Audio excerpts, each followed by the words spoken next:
அடுத்து பார்க்க போற கணக்கு 1 3 क्वेश्चन கேட்டாங்க 13 21 31 இந்த கணக்கை என்ன ட்ரிக்ஸ்ல ஃபாலோ பண்ணி போட போறோம் 1 3 क्वेश्चन மார்க் அடுத்து 13 21 31 இந்த கணக்கை பொறுத்தவரைக்கும் என்ன பண்ணிருக்காங்கன்னு பாருங்க இதுக்கு உள்ள வித்தியாசம் என்ன 2 1ஓட 2 கூட்டி 3 அடுத்த தரவரிசையில என்ன பண்ணணும் பாருங்க 3ஓட எதை கூட்ட போறோம் 4 கூட்ட போறோம் 2 இங்க 4 கூட்டினால் வரக்கூடிய விடை 7 இப்போ இந்த கணக்குடைய விடை வந்து 7 அடுத்த தலைப்பை பார்ப்போம் இது கண்டுபிடிச்சது சரியா அப்படின்னு செக் பண்றதுக்கு 7 இருக்கா 7ஓட அடுத்து 2 4 அடுத்த நம்பர் என்ன 6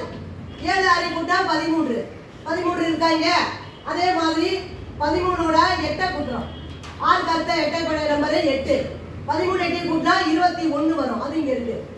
அடுத்து 21ஓட 10 கூட்டினா 31 அதுவும் இருக்கு அப்ப இந்த கணக்கை பொறுத்த வரைக்கும் 2 4 6 8 இரட்டை எண்களாக வைத்து நம்ம என்ன செஞ்சோம் கூட்டி இந்த கணக்குக்குரிய விடையை கண்டுபிடிச்சிருக்கோம் விடை 7 புரிஞ்சுங்களா அந்த கணக்கு புரிஞ்சுக்கலாம்